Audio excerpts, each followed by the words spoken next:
ದಿನನಿತ್ಯದ ಸುದ್ದಿ ಅಪ್ಡೇಟ್ಗಾಗಿ ಈ ಕೂಡಲೇ ನಮ್ಮ ಪಂಚಗಿರಿ ನ್ಯೂಸ್ ಚಾನೆಲ್ ಅನ್ನು ಸಬ್ಸ್ಕ್ರೈಬ್ ಆಗಿ ನಮ್ಮನ್ನು ಪ್ರೋತ್ಸಾಹಿಸಿ.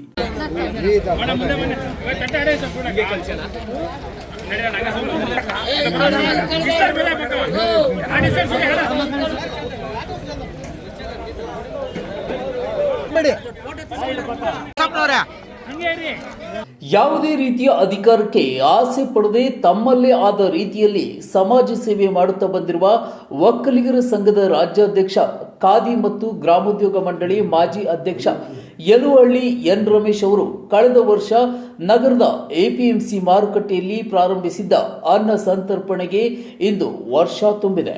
ಅದರ ಅಂಗವಾಗಿ ಶನಿವಾರ ಎಪಿಎಂಸಿ ಮಾರುಕಟ್ಟೆಯಲ್ಲಿ ಎನ್ ರಮೇಶ್ ಕುಟುಂಬ ಸಮೇತರಾಗಿ ಅನ್ನ ಸಂತರ್ಪಣೆಯಲ್ಲಿ ಭಾಗವಹಿಸಿ ಶ್ರಮಿಕರ, ಕೂಲಿ ಕಾರ್ಮಿಕರ, ಬಡವರಿಂದ ಸನ್ಮಾನ ಸ್ವೀಕರಿಸಿ ಆಶೀರ್ವಾದ ಪಡೆದು ಅನ್ನ ಸಂತರ್ಪಣೆ ಕಾರ್ಯಕ್ರಮವನ್ನು ಜಿಲ್ಲಾಸ್ಪತ್ರೆಯ ಹಾಗೂ ಜೂನಿಯರ್ ಕಾಲೇಜು ಆವರಣದಲ್ಲಿ ವಿಸ್ತರಿಸಲು ಯೋಜಿಸಲಾಗಿದ್ದು ಶೀಘ್ರದಲ್ಲೇ ಪ್ರಾರಂಭವಾಗಲಿದೆ ಎಂದು ಎನ್ ರಮೇಶ್ ಹೇಳಿದ್ದಾರೆ. ಎನ್ ರಮೇಶ್ ಅವರು ಈ ಹಿಂದೆ ಹಲವಾರು ಹೋರಾಟಗಳನ್ನು ಮಾಡುತ್ತಾ ಬಂದಿದ್ದಾರೆ.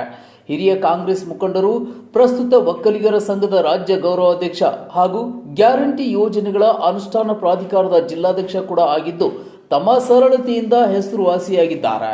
ಹಲವಾರು ವರ್ಷಗಳಿಂದ ಕ್ಷೇತ್ರದಲ್ಲಿ ಆರೋಗ್ಯ, ಶೈಕ್ಷಣಿಕ, ಇನ್ನೂ ಹಲವಾರು ಕ್ಷೇತ್ರಗಳಲ್ಲಿ ತಮ್ಮದೇ ಆದ ರೀತಿಯಲ್ಲಿ ಸಮಾಜ ಸೇವೆ ಮಾಡುತ್ತಾ ಬಂದಿದ್ದಾರೆ. ಇನ್ನು ನಗರದ ಎಪಿಎಂಸಿ ಮಾರುಕಟ್ಟೆಯಲ್ಲಿ ದೂರದಿಂದ ಬರುವವರಿಗೆ, ಶ್ರಮಿಕರಿಗೆ, ಕೂಲಿ ಕಾರ್ಮಿಕರಿಗೆ ವಾರಕ್ಕೆ 2 ದಿನ ಬುಧವಾರ ಹಾಗೂ ಶನಿವಾರ ಅನ್ನ ಸಂತರ್ಪಣೆ ವ್ಯವಸ್ಥೆ ಮಾಡಿದ್ದಾರೆ. ಇಂದಿಗೆ ಅನ್ನ ಸಂತರ್ಪಣೆ 1 ವರ್ಷ ಪೂರೈಸಿದೆ.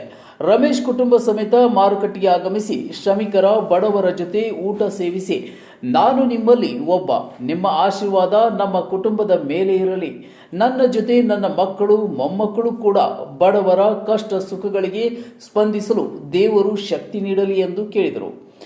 ಬಡತನದಲ್ಲಿಯೂ ಕೂಡ ನಮ್ಮ ತಂದೆಯವರು ಬಡವರಿಗೆ ಊಟ ನೀಡದೆ ತಾವು ಊಟ ಸೇವಿಸುತ್ತಿರಲಿಲ್ಲ. ಅವರ ಒಳ್ಳೆಯ ಗುಣಗಳು ನಮ್ಮ ಕುಟುಂಬದಲ್ಲಿ ಬಂದಿದ್ದು, ನಾನಾದ ಮೇಲೆ ನನ್ನ ಮಕ್ಕಳು, ಮೊಮ್ಮಕ್ಕಳು ಕೂಡ ಬಡವರಿಗೆ ಸ್ಪಂದಿಸುವ ಕೆಲಸ ನಿಲ್ಲಿಸುವುದಿಲ್ಲ ಎಂದು ಹೇಳಿದ್ದಾರೆ. ಇವತ್ತು ಕಳೆದ 1 ವರ್ಷದ ಹಿಂದೆ, 1 ವರ್ಷದ ಮೇಲೆ 3 ವಾರ ಆಗಿದೆ. ಈಗ ಇವತ್ತಿಗೆ ಕಳೆದ 1 ವರ್ಷ 3 ವಾರದ ಹಿಂದೆ ನಾನು ಇಲ್ಲಿ ಬಂದಿದ್ದಾಗ ಇಂದಿರಾ ಕ್ಯಾಂಟೀನ್ ನಡೀತಾ ಇದೆಯೇನಂತ ನೋಡಿದೆ. ಇಲ್ಲ, ಎಲ್ಲರೂ ಪಾಪ ಮೂಟೆ ಬರೋರು, ಕೂಲಿ ಮಾಡೋರು, ಹಮಾಲಿಗಳು, ಅಲ್ಲಿ ಕ್ಲೀನ್ ಮಾಡೋರು, ಈ ಭಿಕ್ಷಕರು, ಇವರೆಲ್ಲರೂ ಕೂಡ ಕ್ಯಾಂಟೀನ್ ಹತ್ರ ಹೋಗಿ ಖಾಲಿ ಬರೋದು, ಆಮೇಲೆ ಹೋಟ್ಲ್ ಕಡೆ ಬುಕ್ಕ ಮಾಡೋದು ನೋಡ್ತಿದ್ದೆ. ಹೋಟ್ಲ್ ಹತ್ರ ಹೋಗಿ ನಾನು ಗಮನಿಸಿದೆ, ಅವನಿಗೆ 70 ರೂಪಾಯಿ ತೊಗೊಂಡು ಒಂದು ಚಿಕ್ಕ ವಡೆ, ಒಂದು ಅರ್ಧ ಪ್ಲೇಟು, ನಾವು ಕೊಡೋದ್ರಲ್ಲಿ ಅರ್ಧ ಪ್ಲೇಟ್ ಚಿತ್ರಾನ್ನ, ಇಷ್ಟನ್ನು ಮಾತ್ರ ಕೊಡ್ತಾ ಇದ್ದಿದ್ದು ಗಮನಿಸಿದೆ ನಾನು. ಸೊ ಹಂಗೆ ಇಂಪ್ರೂವ್ ಮಾಡಿದೆ. ಅಮ್ಮನಿಗೆ ಎಷ್ಟು ಕೂಲಿ ಅಂದರೆ 200ರಿಂದ 300 ರೂಪಾಯಿ ಅಂದರು. ಇನ್ನು ಬೆಳಗ್ಗೆ ಊಟಕ್ಕೆ ಅವನು 70-80 ರೂಪಾಯಿ ಖರ್ಚು ಮಾಡಿದ್ಮೇಲೆ ಇನ್ನು ಮಧ್ಯಾಹ್ನ, ಸಂಜೆ, ಯಾಕಂದರೆ ದುಡಿಮೆಗಾರರಿಗೆ ಊಟ ಜಾಸ್ತಿ ಬೇಕು. ಅದನ್ನೆಲ್ಲ ಗಮನಿಸ್ಬಿಟ್ಟು ನಾನು ಇದನ್ನು ಇಲ್ಲಿ ಅನ್ನದಾನ ಯಾಕೆ ಮಾಡಬಾರ್ದು ಅಂತ ನನಗೆ ಅನ್ನಿಸ್ತು. ನಾನು ಹೇಳ್ಬಿಟ್ಟು ನಮ್ಮ ಕುಟುಂಬದವ್ರ ಜೊತೆ ಮಾತುಕತೆ ಆಡಿ ಎಲ್ಲರೂ ಸಂತೋಷವಾಗಿ ಒಪ್ಪಿಗೆ ಕೊಟ್ಟರು. ಇಲ್ಲ ಮಾಡೋಣ, ಒಳ್ಳೆ ಕೆಲಸ. ನಮ್ಮ ಈ ಪೂರ್ವಜರಿಂದ ನಾವು ಕೇಳಿದ್ದೀವಿ, ಅನ್ನದಾನ ಮಹಾದಾನ, ಅನ್ನದಾನ ಶ್ರೇಷ್ಠ ದಾನ ಅನ್ನೋ ಒಂದು ಮಾತನ್ನು ನಾವು ಮೊದಲಿಂದ ಕೇಳಿದ್ವಿ. ನಮ್ಮ ಹಿರಿಯರು ಅಷ್ಟೇ, ನಮ್ಮ ಬಡತನ ಇದ್ದರೂ ಕೂಡ ಮನೆಯಲ್ಲಿ ಭಾಳ ಜನ ಭಿಕ್ಷಕರು ಬರೋರು. ಮನೆ ಬಾಗಿಲು ಬಂದು ಅಮ್ಮ ಅಂದರೆ ಸಾಕು, ನಮ್ಮ ತಂದೆ ಅವ್ರಿಗೆ ಊಟ ಹಾಕೋವರೆಗೂ ಊಟ ಮಾಡ್ತಾಯಿರಲಿಲ್ಲ. ಆ ಥರ ಒಂದು ಹಿನ್ನೆಲೆಯಿಂದ ಬಂದ್ವಿ. ಇವತ್ತು ನಮಗೂ ಕೂಡ ಅದನ್ನೇ ಭಗವಂತ ನಮ್ಮ ರಕ್ತದಲ್ಲಿ ಅದನ್ನೇ ಕೊಟ್ಟಿದ್ದಾನೆ. ಹಂಗಾಗಿ ಅವರು ತುಂಬ ತಿನ್ಬಿಟ್ಟು ಅನಾಭಾಗುಂತನ ತುಂಬ ಚೆನ್ನಾಗಿದೆಯಣ್ಣ, ಭಗವಂತ ನಿಮ್ಗೆ ಒಳ್ಳೇದು ಮಾಡಲಿ ಅಂತ ಅವರೊಂದು ತೇಗ್ತಾನೆ. ಅದು ತೆಗೆದಾಗ ನನಗಾರೋ ಅನ್ನೋದು ಬಹುಶಃ ಯಾರಿಗಾದ್ರೂ ಆಗುತ್ತೋ ಇಲ್ಲ ಗೊತ್ತಿಲ್ಲ. ಆ ಥರ ಆ ಶ್ರಮಜೀವಿಗಳಿಗೆ ನಾನು ಕೊಡ್ತಾಯಿದ್ದೀನಿ. 100 ಜನ 100 ಅಂದ್ಕೊಳ್ಳಿ. ಸ್ಟಾರ್ಟಿಂಗಲ್ಲಿ ನಮ್ಮ ಸುರೇಶ್ ಅವರು ಹೇಳ್ದಂಗೆ, ಯಾಕಂದರೆ ನಾನು ಯಾವಾಗೂ ಬರೋಲ್ಲ, ಮೇನ್ ನಮ್ಮ ಮುಠಾ ಮೇಸ್ತ್ರಿ ಕಂಜೇನಹಳ್ಳಿ ಸುರೇಶ್ ಅವರೇ ಇಲ್ಲೆಲ್ಲ ಉಸ್ತುವಾರಿ ನೋಡ್ಕೊಳ್ಳೋದು. ಪ್ರಾರಂಭ ದಿವಸನೇ ನಾನು ಅವ್ರಿಗೆ ಒಪ್ಪಿಸಿದ್ದೀನಿ. ಪ್ರತಿನಿತ್ಯನೂ ಸುಮಾರು ಕನಿಷ್ಠ ಅಂದರೆ 500 ಜನ, ಮ್ಯಾಕ್ಸಿಮಮ್ ಅಂದರೆ 1000 ಜನ, 500ರಿಂದ 1000 ಜನ ಮಿನಿಮಮ್ ಬಡವರು, ಭಿಕ್ಷುಕರು, ಹಮಾಲಿಗಳು, ಕೂಲಿ ಕಾರ್ಮಿಕರು. ಆಮೇಲೆ ಇನ್ನೊಂದು ವಿಶೇಷ ನಾನು ಕಂಡಿದ್ದು, ಕೆಲವು ಆಂಧ್ರ ಬಾಗೇಪಲ್ಲಿ ಬಾರ್ಡ್ರು, ಆಂಧ್ರ ಬಾರ್ಡ್ರಿಂದ ರೈತರು ತರಕಾರಿ ತರ್ತಾರೆ. ರೈತರ ಜೊತೆ ಕೃಷಿ ಕಾರ್ಮಿಕರು ಬರ್ತಾರೆ. ಅನೇಕ ಸಾರಿ ರೈತರು ನನ್ನ ಮುಂದೆನೇ ಆ ರೇಟ್ ಇಲ್ಲದೆ ಸೌತೆಕಾಯಿ 10 ರೂಪಾಯಿ 20 ರೂಪಾಯಿ ಮೂಟೆ ಕೇಳೋರಿಲ್ಲದೆ ಅಲ್ಲಿ ದೊಡ್ಡ ಇದು ಮಾಡಿದ್ದಾರೆ, ಚರಂಡಿದ್ದಾರೆ ವೇಸ್ಟ್ ಹಾಕೋಕ್ಕೆ.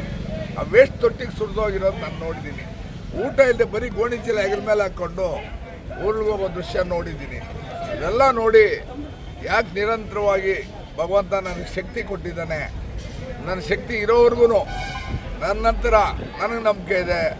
ನನ್ನ ಮಕ್ಕಳು, ಆಮೇಲೆ ಮೊಮ್ಮಕ್ಕಳು, ನಮ್ಮ ತರಂತ್ರವಾಗೂ ಈ ಅನ್ನದಾನ ಅದು ವಿಶೇಷವಾಗಿ ಇಲ್ಲಿ ಶ್ರಮಿಕ ವರ್ಗಕ್ಕೆ ಅನ್ನ ನೀಡಿದರೆ ಅದೊಂದು ಶ್ರೇಷ್ಠವಾದ ಕೆಲಸ ಅಂತೇಳಿ. ಇನ್ನು ಮಾರುಕಟ್ಟೆ ಬರುವವರಿಗೆ ಕೆಲವೊಮ್ಮೆ ನಿರೀಕ್ಷಿತ ದರ ಸಿಗದೆ ನಿರಾಶೆಗೆ ಒಳಗಾಗಿ ಊಟಕ್ಕೆ ದುಡ್ಡಿಲ್ಲದೆ ಪರದಾಡುವ ಪರಿಸ್ಥಿತಿಯನ್ನ ಕಂಡಿದ್ದೇನೆ. ಇನ್ನು ಹೋಟೆಲ್ನಲ್ಲಿ ತಿಂಡಿ ತಿನ್ನಲು ಹೆಚ್ಚುವರಿ ದುಡ್ಡು ನೀಡಲು ಆಗಿಲ್ಲ. ಹೀಗಾಗಿ ಮಾರುಕಟ್ಟೆಗೆ ಬರುವ ಎಲ್ಲರಿಗೂ ಅನ್ನ ಸಂತರ್ಪಣೆ ಏರ್ಪಡಿಸುವ ಮೂಲಕ ಅನುಕೂಲ ಮಾಡಿಕೊಟ್ಟಿದ್ದು ಸುಮಾರು 500ಕ್ಕೂ ಹೆಚ್ಚು ಜನರು ಊಟ ಸೇವಿಸುತ್ತಿದ್ದು ಯಾವುದೇ ಕಾರಣಕ್ಕೂ ಅನ್ನ ಸಂತರ್ಪಣೆ ನಿಲ್ಲಲ್ಲ. ಬದಲಾಗಿ ಅನ್ನ ಸಂತರ್ಪಣೆ ಕಾರ್ಯಕ್ರಮವನ್ನು ನಗರದ ಜಿಲ್ಲಾಸ್ಪತ್ರೆ ಆವರಣದಲ್ಲಿ ಹಾಗೂ ಜೂನಿಯರ್ ಕಾಲೇಜಿನ ಆವರಣದಲ್ಲಿ ವಿಸ್ತರಣೆಗೆ ಶೀಘ್ರದಲ್ಲೇ ಚಾಲನೆ ನೀಡಲಾಗುವುದು ಎಂದು ಹೇಳಿದರು. ಇನ್ನು ಸತ್ತ ಮೇಲೆ ಯಾರೂ ಸಹ ಒಂದು ನೈಯ ಪೈಸೆ ಕೊಂಡೊಯ್ಯಲು ಸಾಧ್ಯವಿಲ್ಲ. ಆದರೆ ನಾವು ಮಾಡುವ ಇತರರಿಗೆ ದಾನ ಧರ್ಮದ ಸಹಾಯವೇ ನಮ್ಮ ಹೆಸರನ್ನ ಚಿರಸ್ಥಾಯಿಯನ್ನಾಗಿಸಿ ನಮ್ಮ ಮಕ್ಕಳಿಗೆ ಶ್ರೀರಕ್ಷೆಯಾಗುತ್ತದೆ ಎಂದು ಹೇಳಿದರು. ನಾನಿಲ್ಲ ಪ್ರಾರಂಭ ಮಾಡಿದ್ಮೇಲೆ ನೋಡಿ, ನೆನ್ನೆನೆ ಕಾರ್ಯಕ್ರಮ ನೀವೆಲ್ಲ ನೋಡಿದ್ದೀರ. ನಾನು ಅಂದ್ಕೊಂಡಿಲ್ಲ, ನಾನು ಬೇಡ ಅಂತಂದೆ.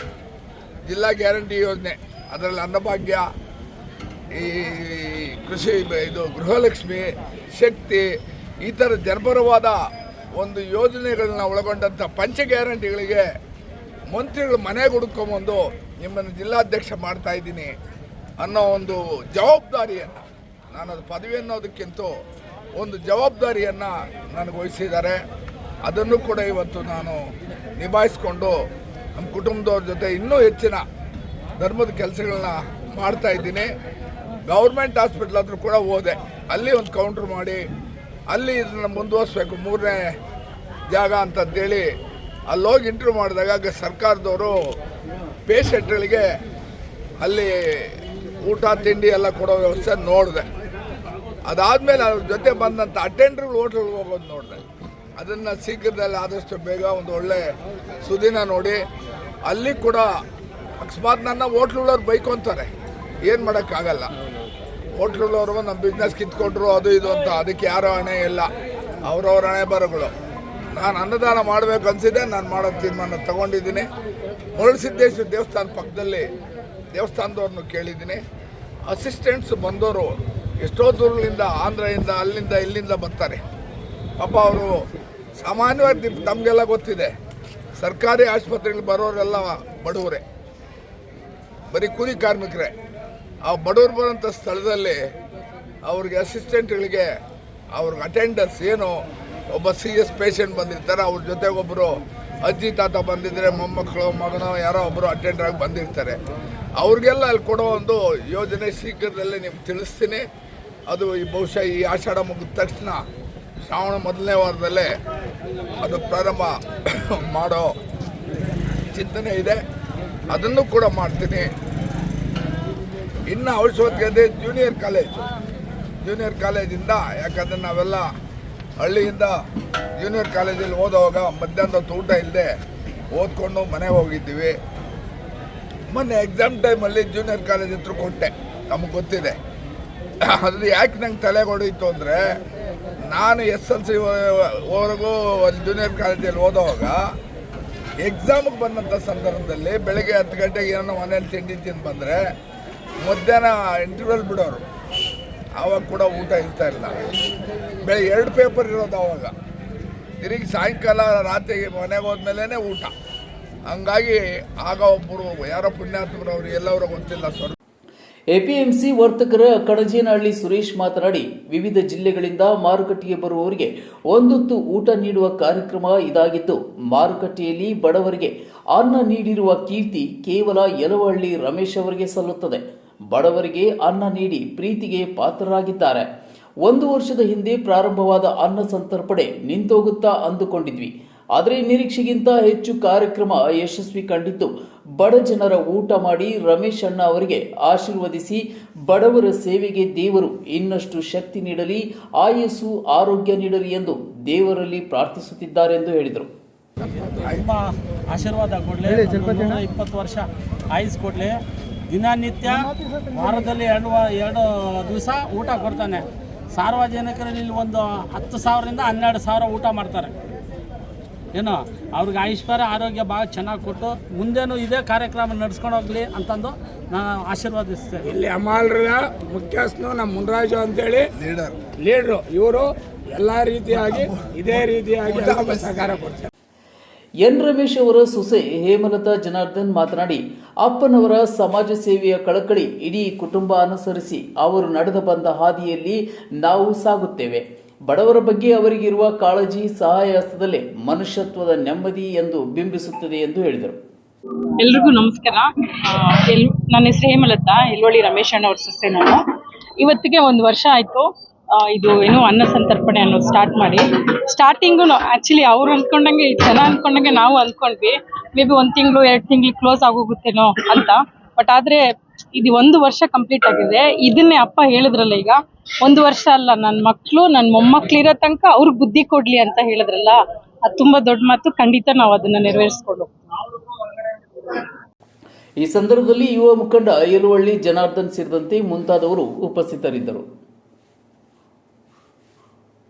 ఉండాలా మనకందరికీ ప్రజాశాఖకి భోజనం వేస్తూ ఉన్నాడు. అది నిజమో దేవాన్ని దేవతలకే తెలుసు.